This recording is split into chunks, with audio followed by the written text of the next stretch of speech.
महाराज दशरथ का जन्म एक बहुत ही अद्भुत घटना है। पौराणिक धर्म ग्रंथों के आधार पर बताया जाता है कि एक बार राजा अज दोपहर की वंदना कर रहे थे।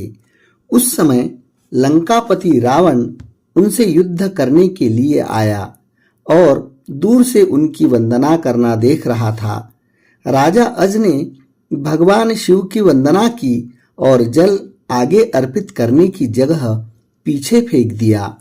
यह देखकर रावण को बड़ा आश्चर्य हुआ और वह युद्ध करने से पहले राजा अज के सामने पहुंचा तथा पूछने लगा कि हमेशा वंदना करने के पश्चात जल का अभिषेक आगे किया जाता है न कि पीछे।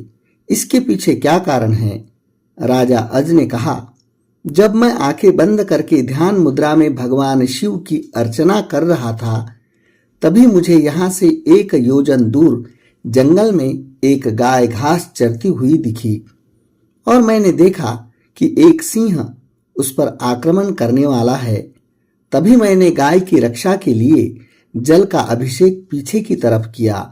रावण को यह बात सुनकर बड़ा ही आश्चर्य हुआ।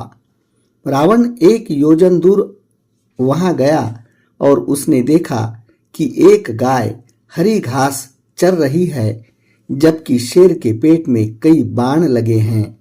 अब रावण को विश्वास हो गया कि जिस महापुरुष के जल से ही बाण बन जाते हैं और बिना किसी लक्ष्य साधन के लक्ष्य बेधन हो जाता है, ऐसे वीर पुरुष को जीतना बड़ा ही असंभव है और वह उनसे बिना युद्ध किए ही लंका लौट जाता है।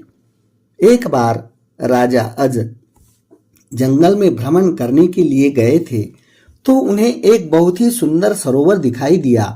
उस सरोवर में एक कमल का फूल था जो अति सुंदर प्रतीत हो रहा था।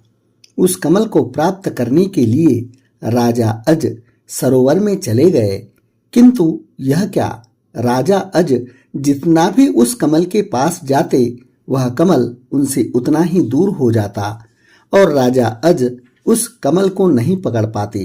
अंततः आकाशवाणी हुई, हे राजन, आप निसंतान हैं, आप इस कमल के योग्य नहीं हैं।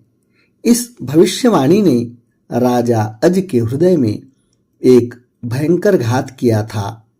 राजा अज अपने महल में लौट आए और चिंताग्रस्त रहने लगे क्योंकि उन्हें संतान नहीं थी, जबकि वह भगवान शिव के परम भक्त थे।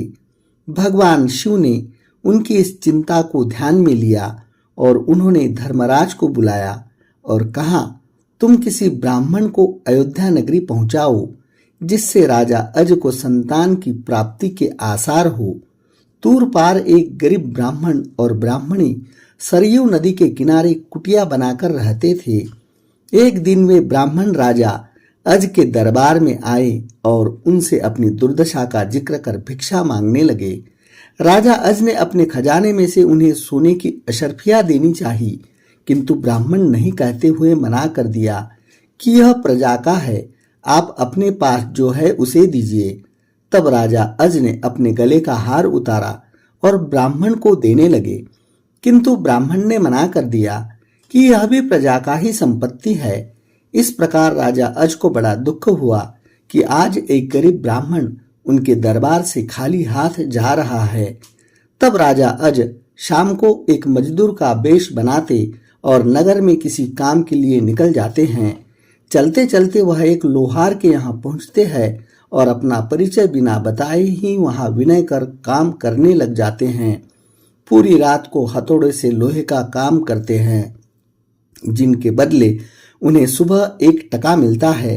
राजा 1 टका लेकर ब्राह्मण के घर पहुंचते हैं, लेकिन वहां ब्राह्मण नहीं था। उन्होंने वह 1 टका ब्राह्मण की पत्नी को दे दिया और कहा कि इसे ब्राह्मण को दे देना। जब ब्राह्मण आया तो ब्राह्मण की पत्नी ने वह टका ब्राह्मण को दिया और ब्राह्मण ने उस टका को जमीन पर फेंक दिया। तभी एक आश्चर्यजनक घटना हुई। ब्राह्मण ने वहां टका फेंका था, वहां गड्ढा हो गया। ब्राह्मण ने उस गड्ढे को और खोदा तो उसमें से सोने का एक रथ निकला तथा आसमान में चला गया। इसके पश्चात ब्राह्मण ने और खोदा तो दूसरा सोने का रथ निकला और आसमान की तरफ चला गया। इसी प्रकार से 9 सोने के रथ निकले और आसमान की तरफ चले गए।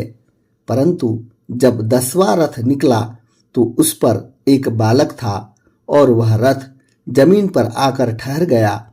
ब्राह्मण उस बालक को लेकर राजा अज के दरबार में पहुंचे और कहा, राजन, इस पुत्र को स्वीकार कीजिए।